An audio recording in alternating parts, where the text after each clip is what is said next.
గిలాదు వాడైన యెఫ్తా పరాక్రమ గల బలాఢ్యుడు. అతడు వేశ్య కుమారుడు. గిలాదు యెఫ్తాను కనెను. ప్రియుల ప్రార్థన చేద్దాం. పరిశుద్ధుడా తండ్రి, నీ పరిశుద్ధ నామమునకై స్తుతులు, వందనాలు తండ్రి. మమ్మల్ని కనికరించండి, నీ కృప చూపించండి, నీ నీతి, నీ రాజ్యము, నీ సమాధానం మాకు దయచేయమని, మాకు తగిన ప్రొటెక్షన్ దయచేయండి, నీ కాపుదల భద్రత దయచేయమని యేసు ప్రభు నామమున వేడుకొంచున్నాము తండ్రి, ఆమెన్. ప్రియులారా, గిలాదు వాడైన యెఫ్తా పరాక్రమ గల బలాఢ్యుడు. యెఫ్తా ఇశ్రాయేలీలకి ఒక లీడరు, 9వ న్యాయాధిపతి. జడ్జెస్, న్యాయాధిపతులు 11వ అధ్యాయములో మొదటి వచనంలో గిలాదు వాడైన యెఫ్తా పరాక్రమ గలవాడు, బలాఢ్యుడు, అతడు వేశ్య కుమారుడు. గిలాదు యెఫ్తాను కనెను. గిలాదు అనే పట్టణం పేరు గిలాదే. అతని తండ్రి యెఫ్తా తండ్రి పేరు గిలాదే. యెఫ్తా అనే మాటకు అర్థము మరి తెరచువాడు, అనేకమైన క్లోజ్ అయిన డోర్స్ని తెరిచేవాడు, అనేకమైన క్లోజ్డ్ డోర్స్. పరిస్థితులు క్లిష్టమైన పరిస్థితులుగా ఉంటూ ఉంటాయి. యెషయా గ్రంథంలో చెప్పినట్టుగా మీ పిల్లలు 62వ అధ్యాయంలో మీ పిల్లలు పాడైపోయిన వాటిని తిరిగి కడతారు, పాడైపోయిన బిల్డింగ్స్ని మళ్ళీ కడతారు, పాడైపోయిన నూతులను మళ్ళీ తవ్వుతారు, పాడైపోయిన మరి పిత్రార్జితాన్ని మరి తిరిగి సంపాదించుకుంటారు. ఇలాంటి బలాఢ్యులు అవుతారు మీ పిల్లలు. దేవుని యొక్క ఆశీర్వాదాల్లో ఇది ఒక ఆశీర్వాదము. ప్రియులారా, మరి తిరిగి సంపాదించుకోవటము, తిరిగి పొందుకోవటము, ప్రొటెక్టివ్ లీడర్స్ 1188 నుండి 1182 6 సంవత్సరాలు మరి యెఫ్తా ఇశ్రాయేలుకి ప్రొటెక్టివ్ లీడర్గా వారి మీద ఈగ వాలకుండా వారిని కాపాడుకుంటూ వచ్చారు. ప్రొటెక్టివ్ లీడర్స్, తెరచువాడు, ఓపెన్ అయిన వాటిని తిరిగి ఓపెన్ డోర్స్, క్లోజ్ అయిన వాటిని తిరిగి కట్టేవాడు, పడిపోయిన వాటిని మళ్ళీ తిరిగి కట్టేవాడు. ఇలాంటి ప్రొటెక్టివ్ లీడర్స్ మనకి గ్రంథంలో ఉన్నారు. నేడు కూడా ప్రొటెక్టివ్ లీడర్స్ మరి మన కుటుంబాలని కాపాడుకోవటానికి దేవుని బిడ్డలు కొంతమంది దేవుని సన్నిధిలో ప్రార్థన చేస్తూ కాస్తూ, కొంతమంది గురించి ప్రార్థన చేస్తూ ఉంటారు సేవకులు. ఇంకా అంతేకాకుండా పేరెంట్స్, గ్రాండ్ పేరెంట్స్, మరి పెద్దలు, అనేక మంది సేవకులు మనకి ప్రొటెక్షన్ ఇవ్వాలి. ముఖ్యంగా దేవుని యొక్క కాపుదల భద్రత కావాలి. ప్రియులారా, మనల్ని మనం ప్రొటెక్ట్ చేసుకోలేము, కానీ మన ప్రొటెక్షన్, మన శక్తి సామర్థ్యత చాలదు, సరిపోయినంత ఉండదు. కానీ దేవుని యొక్క ప్రొటెక్షన్, దేవుని యొక్క కాపుదల, దేవుని యొక్క భద్రత మనకి నిత్యము తోడుగా ఉండాలి. దైవ గ్రంథములు మరి ఇశ్రాయేలు పతనమైపోతున్నప్పుడు, ఇశ్రాయేలు దిక్కులేని స్థితిలో ఉన్నప్పుడు, ఇశ్రాయేలీలు సందిగ్ధములు, చుట్టూ శత్రువుల మధ్యలో మగ్గి నలిగిపోతూ ఉన్నప్పుడు, ఆ సమయాల్లో ఈ ప్రొటెక్టివ్ లీడర్స్ వీరు ఈ ప్రజల్ని కాపాడుతూ వచ్చారు. మరి వీరిని ఈ కొన్నిసార్లు మన పిల్లలు, ఒకసారి నేను ఒక స్కూల్ కాడ ఉంటే ఆ అమ్మాయి ఏమిటి 3 పిల్లలు వచ్చారు. ఆ అమ్మాయి ఏమిటి 7 దాకా వచ్చారు మగ పిల్లలు. ఆ టీచరు ఎందుకు ఆ 3 ఎవరైనా అడిగితే ఆ అమ్మాయి ఏం చెబుతుందంటే మా అన్నయ్యలు అంది. ఆ టీచర్ ఏమందంటే మీ అమ్మకాళ్ళు 3 ఒక్కసారి పుట్టారా 3 సార్లు పుట్టారా అంది. ఆ పిల్ల చెప్పలేకపోయింది. ఇలా మరి అన్నయ్యలు అయితే అలాగూ ఆ పిల్ల అంటే స్కూల్ దాకా రారు. ఇలాంటి వారు ఆ పిల్లల క్యారెక్టర్ మీద, జీవితం మీద మచ్చలు పెడతారు. పిల్లల జీవితాన్ని పాడు చేస్తారు. మిషన్ వారి యొక్క విజన్, దర్శనాన్ని వారిని మిస్లీడ్ చేస్తా వారిని నిష్ప్రయోజకులుగా మారుస్తూ ఉంటారు. ఇలాంటి అనేకమైన ఇబ్బందులు మనకి వస్తూ ఉంటాయి. సైతాను శోధనలు వస్తుంటాయి. అనవసరమైన అనుమానాలు వస్తూ ఉంటాయి. సమాజంలో ఎన్నో ఒత్తిడిలు, మనస్మర్ధనలు, కలహాలు వస్తుంటాయి. వీటన్నిటిలో నుండి మనల్ని ప్రొటెక్ట్ చేయటానికి దేవుని సహాయం కావాలి. దేవుని మీద ఆధారపడాలి. దేవుని వాక్యం చదవాలి. దేవుని ప్రార్థన చేస్తూ మెళకువగలిగి ఉండాలి. ప్రియులారా, మనం చాలా బలవంతులు అనుకోవటానికి వీలు లేదు. దేవుని మీద ఆధారపడి విరిగిన హృదయముతో, నలిగిన హృదయముతో మనము దేవుని సన్నిధిలో కృంగిన స్థితిలో ఉంటూ ఉన్నాము. ప్రియులారా, నేను ఇక్కడ 2 సంగతులు చెప్పాలనుకుంటున్నా. A open heart and a broken heart. A open heart and a broken heart. ఇశ్రాయేలీలు గిలాదు పట్టణంలో ఉంటూ ఉండగా, ఆ గిలాదు పట్టణం సిరియా ప్రాంతంలో దమస్కు దక్షిణ భాగంలో ఉంది. గిలాదు దేశము అది ఇశ్రాయేలు దేశము.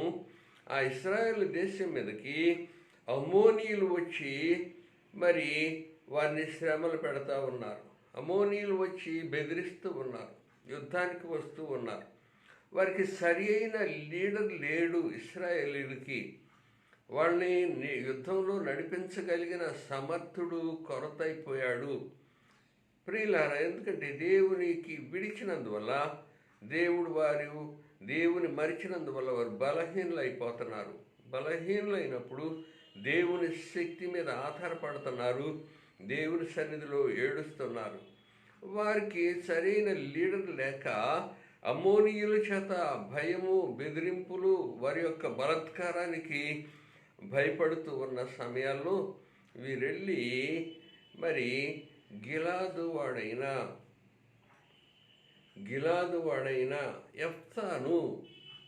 యెఫ్తాను ఆశ్రయించారు. బాబు, నువ్వొచ్చి మాకు లీడర్గా ఉండాలి. యెఫ్తా అప్పటికే ఒక పేరు ప్రఖ్యాతి తెచ్చుకున్నాడు. ఎందుకంటే ఆ ప్రాంతంలో ఉన్న కొంతమందిని పోగు చేసి ఒక విధమైన యుద్ధ నిపుణత కలిగి ఉన్నాడు. ఒక రకమైన లీడర్షిప్లో కలిగి ఉన్నాడు. ప్రియులారా, లీడర్షిప్ అవసరము, లీడర్స్ అవసరము. ఈ ఇశ్రాయేలీలు, గిలాదు దేశంలో ఉన్న ఇశ్రాయేలీలు టోబు దేశం ఎందుకంటే ఈ ఇశ్రాయేలు చదువుకున్నాం కదా, వేశ్యకుమారుడు యెఫ్తా. వేశ్యకుమారుడు యెఫ్తా పుట్టిన తర్వాత తర్వాత లేకపోతే యెఫ్తా కంటే ముందు యెఫ్తా తండ్రి గిలాదుకి భార్యకు పుట్టిన పిల్లలు ఉన్నారు. ఆ పిల్లలు పెరిగి పెద్దవారై యెఫ్తాను చూసి ఒక విధమైన అసూయ, ఈడు గొప్పవాడవుతాడేమోనని అతన్ని తరివేశారు. ఇశ్రాయేలీలు, వేశ్యకుమారుడు నువ్వు మాకొద్దని తరిగినప్పుడు అతని టోపు దేశంలో ఉంటూ ఉన్నాడు, తలదాచుకుంటూ ఉన్నాడు. ఆ టోపు దేశంలో ఉంటూ గొప్ప నాయకత్వాన్ని కూడగట్టుకున్నాడు, లీడర్షిప్ పొందుకున్నాడు. ఆ టోపు దేశం సిరియా దేశంలో ఉన్నది. Syrian territory. అక్కడుండి గొప్ప లీడర్షిప్ కట్టుకున్న అతన్ని ఇశ్రాయేలీల్ని మాకు లీడర్గా ఉండు, మమ్మల్ని అమ్మోనీ చేతిలో నుండి విడిపించటానికి నీవు నాయకత్వం తీసుకోవాలి, మాకు వేరొక మార్గం లేదన్నప్పుడు యెఫ్తా అన్నాడు, మీరు నన్ను తరిమేశారు కదా, మీరు నన్ను వద్దన్నారు కదా, మళ్ళీ నా దగ్గరికి ఎలా వచ్చారు? అయితే నేను వస్తే నేను లీడర్షిప్ తీసుకుంటాను, అమ్మోనీయుల మీద జయిస్తాను, అప్పుడు నన్ను రాజుగా చేసుకోవాలి, నాకు నాయకత్వం ఇవ్వాలి, నన్ను మళ్ళీ కాదనకూడదని ఒప్పందం చేసుకున్నారు. ఒప్పందము అయింది. వారు ఒప్పుకున్న తర్వాత ప్రియులారా, అలాగే యెఫ్తా ఇశ్రాయేల్ పక్షాన వచ్చి ఉన్నాడు. ఇశ్రాయేల్ పక్షాన వచ్చి ఉన్నాడు. 11వ అధ్యాయంలో మరి 11వ వచనంలో యెఫ్తా గిలాదు పెద్దలతో పోయినప్పుడు జనులు తనకు ప్రధానునిగాను అధిపతిగాను అతని నియమించుకొనిది. అప్పుడు యెఫ్తా మిస్పాలో యెహోవా సన్నిధిని తన సంగతిని అంతటిని వివరించను.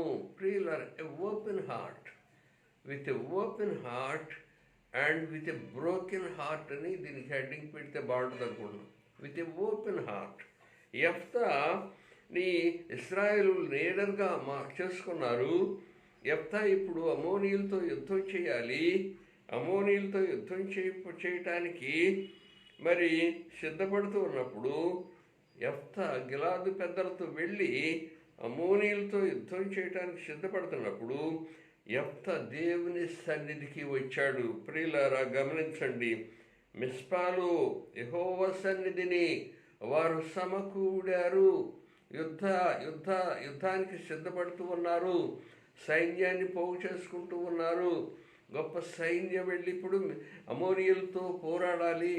ఈ సమయంలో యెఫ్తా దేవుని ప్రార్థన చేస్తున్నాడు. ప్రియులారా, విత్ ఎ ఓపెన్ హార్ట్ మనం ప్రార్థన చేసేటప్పుడు స్వచ్ఛమైన మనసుతో, యథార్థమైన మనసుతో ప్రార్థన చేయాలి.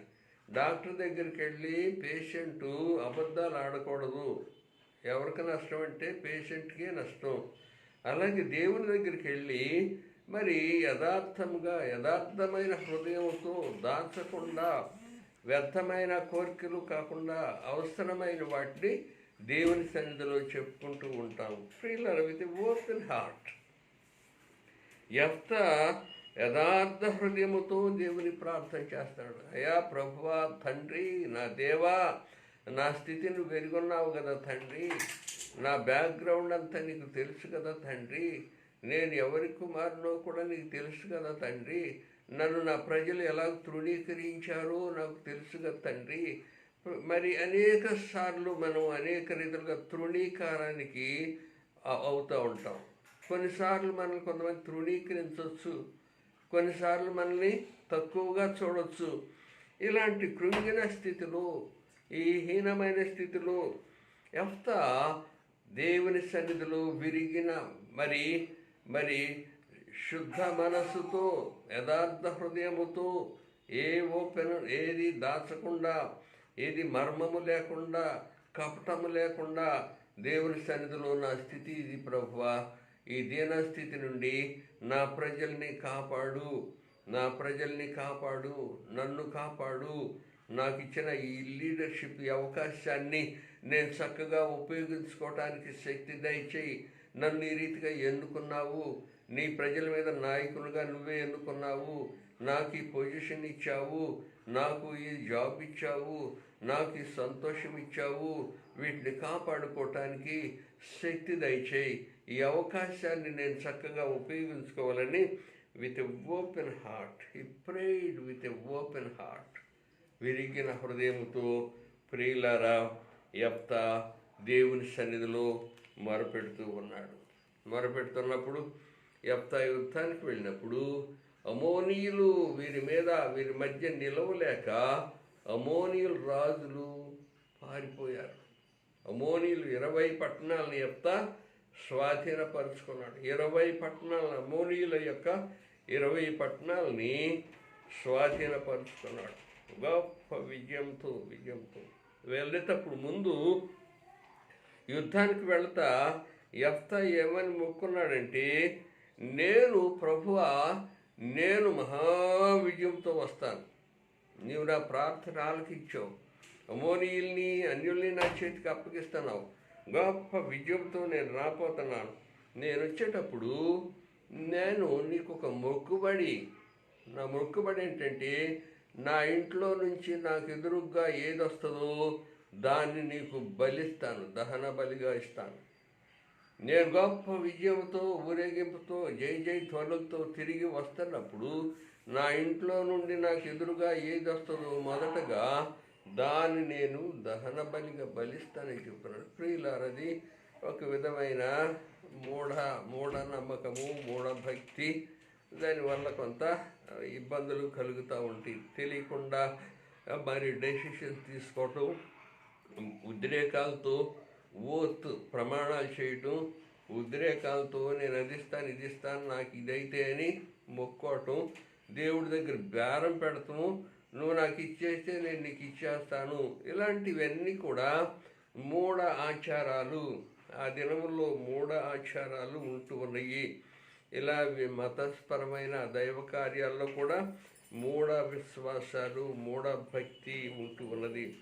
ఆ రీతిగా మరి పాపం యెఫ్తా నా ఇంట్లో నుండి ఏది బయటకు వస్తే దాన్ని బలిస్తానని చెప్పాడు. మరి ఒకళ్ళు కుక్క వస్తే కుక్కను బలిస్తాడు దేవుడికి. ఇలాగూ మరి పొరపాట్లు మన జీవితాల్లో జరుగుతూ ఉంటాయి. ప్రియుల అతను మహావిజయంతో యెఫ్తా వస్తా ఉన్నప్పుడు మరి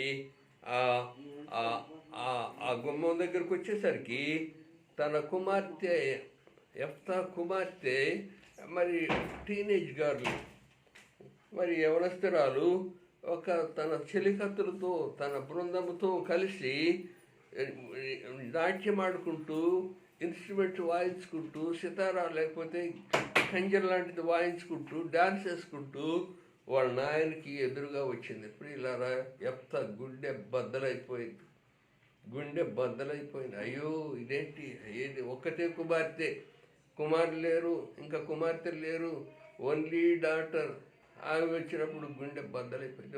విత్ ఎ బ్రోకెన్ హార్ట్, హృదయం బద్దలైపోయింది. విత్ ఎ ఓపెన్ హార్ట్ అతను స్వచ్ఛందముగా వెళ్ళి ప్రార్థన చేసి దేవుని సన్నిధికి వెళ్ళాడు, మంచిదే. దేవుడు మొరాలకించి జైవిచ్చాడు, మంచిదే.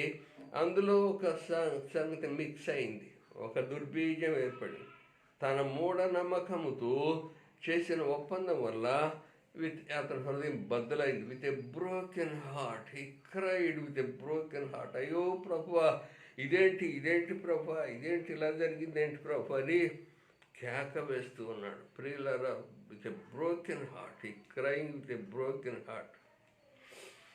అమ్మా ఇదేంటి ఇలా జరిగింది, నువ్వెందుకు వచ్చావు నాకు ఎదురుగా? ఆ అమ్మాయి చెప్పింది, నా తండ్రి నాయనా, మై డాడీ, నువ్వు అనుకున్న మొక్కుబడి చెల్లించు, నేను సిద్ధంగా ఉన్నా. నువ్వేదైతే అనుకున్నావో దాన్ని సిద్ధించుడుగాక, నీవు అనుకున్న ప్రకారము చేయమని చెప్తున్నప్పుడు, అయితే నాకు 2 నెలలు గడువియ్యి, ఆ 2 నెలలు మరి అరణ్యంలో పర్వతాలకు వెళ్ళి మేము కొంత ప్రార్థన చేసుకుంటాం. నా చెలికత్తులతో ప్రార్థన చేసుకోవటానికి 2 నెలలు గడువు ఇమ్మన్నప్పుడు, యెఫ్తా 2 నెలలు గడువు ఇచ్చినప్పుడు, ప్రియులారా, ఆ కుమార్తె తన చెలికత్తులతో వెళ్ళి 2 నెలలు విలపించింది. ఏదో ఫీస్ట్ చేసుకోవటానికి, ఏదో ఫెస్టివల్ చేసుకోవటానికి, ఏదో ఫంక్షన్ చేసుకోవటానికి వెళ్ళా. 2 నెలలు తన చెలికత్తులతో కలిసి తన యొక్క క్యారెక్టర్ మీద, తన యొక్క కన్యాత్వాన్ని గురించి దేవుని సన్నిధిలో విలపించింది. 2 నెలలు అయిన తర్వాత తిరిగి వస్తే మరి బైబిల్లో ఏముందంటే ఆ ప్రకారము చేశాను అని ఉంది. కానీ ప్రియులారా, పండితులు రాసేది అభిప్రాయాలు ఏంటంటే ఆ ప్రకారము చేయటానికి యెఫ్తా ఒక్కడిష్టమే కాదు, ఒక రాజ్యం ఉంది, ఒక ప్రజలు ఉన్నారు, యెఫ్తాకి సలహాదారులు ఉంటారు, యెఫ్తాకి మంత్రి ఉంటాడు, యెఫ్తాకి సైన్యాధిపతులు ఉంటారు. సమాజముతో కూడిన ఈ సమాజము మూర్ఖత్వముగా, అజ్ఞానముగా ఒక ఒప్పందాన్ని నెరవేర్చడానికి వీల్లేదు. అందుకని ఇది ప్రజాస్వామ్యము, ఒక్కడి అభిప్రాయం కాదు. ప్రియులారా, వాళ్ళందరూ ఒప్పుకోవాలి కదా. అయితే యెఫ్తా ఈ కుమార్తెను dedicated for the church service, జీవితమంతా చర్చి సేవ కొరకు ప్రతిష్ఠించబడింది ఆ కుమార్తె.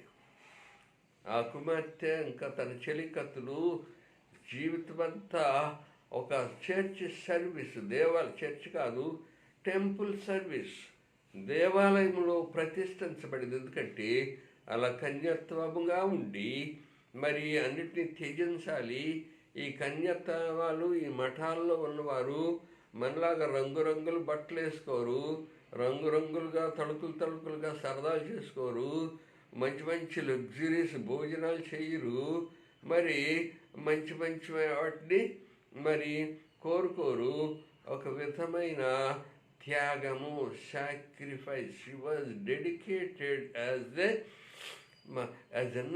ననరీ. రోమన్ క్యాథలిక్ సిస్టర్స్లో చాలా సంతోషం కలిగేది ఉంటుంది. Nuns, they were dedicated for the service.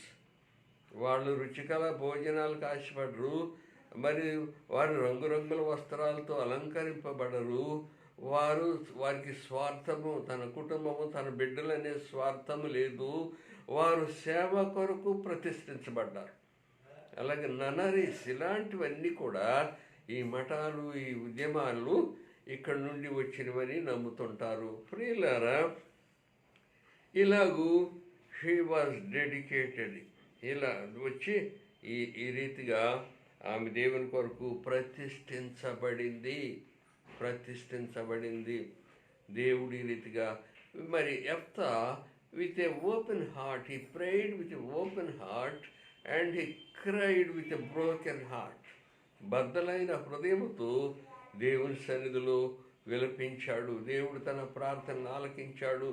మన దోషాలను కూడా మరి క్షమించి వాటిలో నుండి మరి మృదువైన వాటిని, మంచి వాటిని తేగలిగిన దేవుడు.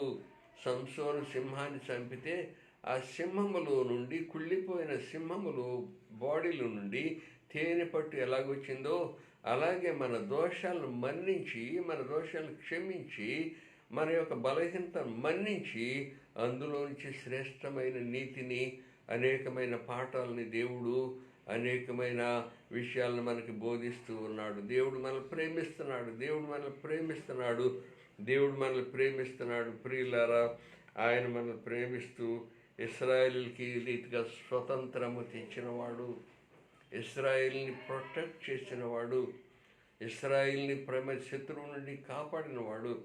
ఈ రీతిగా మనకు కూడా ఇప్పుడు ప్రొటెక్ట్ చేసేవారు, మనల్ని కాపాడేవాడు, మన కుటుంబాలను కాపాడేవాడు. మన కుటుంబాలు బద్దలైపోకుండా, మన బిడ్డల మనస్సులు చెదిరిపోకుండా, మనం నీతి సమాధానంతో కలిగి దేవుని యొక్క చక్కని తోటలాగా, ద్రాక్ష తోటలాగా మనం వర్తిల్లటానికి దేవుని కృప మనకి తోడై ఉండునుగాక. దేవుని సమాధానం మనకు కలుగునుగాక. ఆమెన్. ప్రార్థన చేద్దాం. పరిశుద్ధుడా తండ్రి, నీ పరిశుద్ధ నామమునకై స్తుతులు, వందనాలు తండ్రి. మమ్మల్ని కనికరించండి, కాపాడండి, కృప దయచేయండి. యెఫ్తా ఎలాంటి మహా లీడరు, ఏ స్థితిలో నుండి ఏ స్థితిలోకి పెరిగాడు తండ్రి. ఆ రీతిగా మా తండ్రి, మా బిడ్డలు కూడా మంచివారు కావాలి తండ్రి.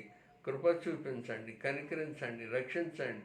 నీ నీతి, నీ రాజ్యము, నీ సమాధానం మాకు దయచేయమని యేసు ప్రభు నామమున వేడుకొంటున్నాం తండ్రి. ఆమెన్. తండ్రి, కుమారుడు, పరిశుద్ధాత్మని సర్వశక్తి కలిగిన ప్రభు అయిన యేసు క్రీస్తు మనకి తోడై ఉండునుగాక. ఆమెన్. ప్రియులారా, వీటిని చూసినప్పుడు కొద్దిగా ప్రమోట్ చేయండి, సబ్స్క్రైబ్ చేయండి.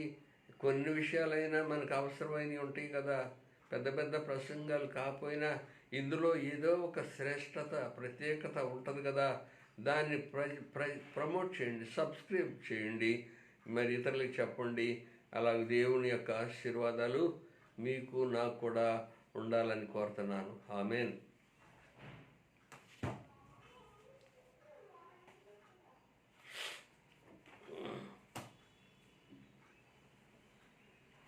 అది 25 minutes.